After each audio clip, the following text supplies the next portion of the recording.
In this video, I'm going to do a 3,000 mile review. I was just riding on my favorite stretch of road, just went over 3,000, so I thought I'd just stop by here and give you my insights. Insights number one, what I really like about I do these reviews every 1,000 miles. I did the 1,000, 2,000, so it's 3,000 right now.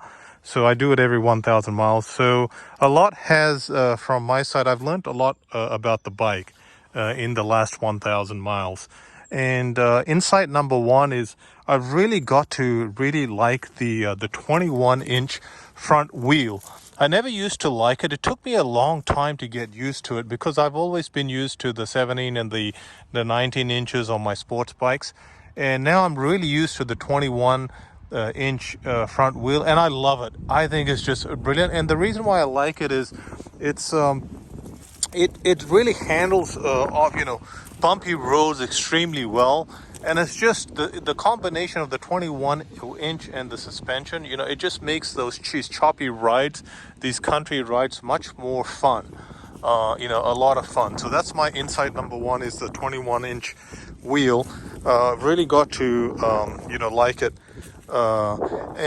So insight number two is it's tied to the front wheel. It's the suspension, right? So this adventure riding suspension, the 10-inch clearance in the front and the 10-inch clearance in the back is phenomenal. It's just absolutely phenomenal.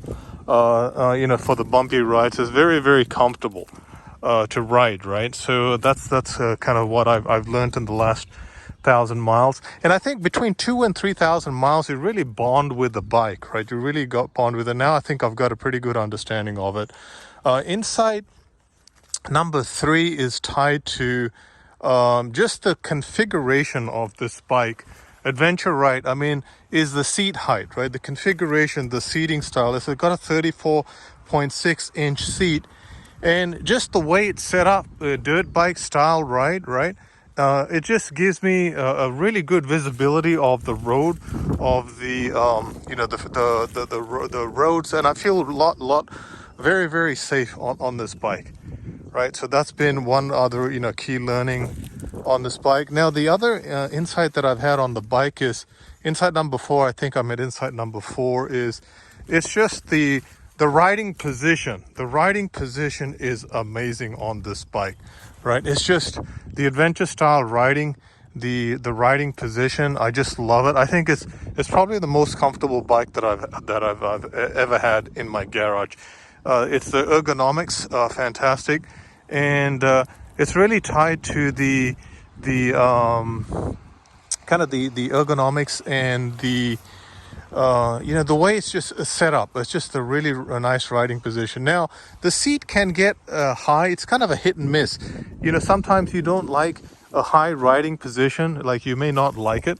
But for me, I'm pretty tall, and I think riders, you should try to get the tallest bike you can get. So for me, this high position, works out excellent. It gives me really good visibility off the road. So that's what I've enjoyed about it. I'm thinking, what else can I tell you in these 3,000 miles that I've really, really got? Oh yeah, so just getting back to the earlier point about the suspension, right? People say, oh, the suspension on this sucks. It really does not suck at all. This suspension is more than sufficient. In fact, when I got the bike out of the factory, I had to, I found it way, way too hard. And I've heard a lot of people, spending thousands and thousands of dollars, upgrading to suspension. But I think the stock suspension just works absolutely fine. There's no need to upgrade it, right? Unless you Evel Knievel, you want to make these dirt jumps, but my riding is really light trails like this, right? I do light roads and on the freeway. So that's why I think the stock suspension is fine. In fact, I think I've got it really the front and rear on the softest setting, and it's just more than sufficient for me. And even then, I find it kind of, I'd like to get a little bit more softer. Let me think about what else I can tell you about the bike. Yeah, the styling. So the other thing I really like about the bike is the styling. I just like this quad, the four light front end. I think this has got one of the best front end looking the bike. Much better than the MT-09 that came out with one single headlight. I think they tried to go cheap. On this one, they've got four lights. Oh yeah, and then the other thing that I want to really call out, I think this is going to be my last point, is the CP2 engine, right? This CP2 engine is amazing. I love this CP2 engine. It's just sounds fantastic. It was a surprise that I've enjoyed it more than my V-twin. I've always liked V-twins, but I've enjoyed the CP2 engine, CP2 engine more than a V-twin. It's just because it's powerful, it's efficient, and it just sounds great. And in combination with this exhaust, I upgraded the exhaust, so that's the key difference I made. Since the 2,000 miles, I put on this custom exhaust. I love it. I just love it. It sounds much better. I took the baffle out, and it just sounds absolutely great, absolutely great. Now, the only other comment that I think I want to make is, in the Yamaha range, I think the bike is still advertised for 9,999. It does use the MT-07 engine, and I think that's about $2,000-$3,000 cheaper. But that's a naked bike. But what you're getting in this bike, compared to the MT-07 is you're getting the same engine, but it's a kind of throttle down. It's tuned to be more torquey down low.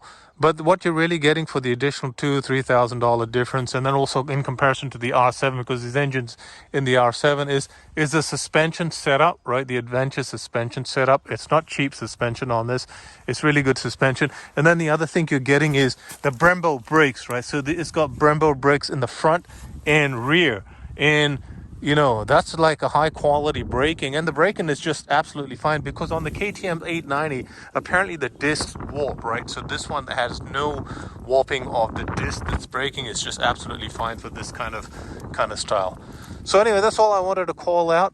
Stay tuned. I'll do another one of these in-depth reviews at the 4,000 miles mark. Till then, just subscribe to my channel, support my work, and you guys have a good time. And in terms of date, today is July 5th, 2021. It's July 5th, 2021, one day after Independence Day. So you guys hope you guys all had a good Independence Day. Cheers.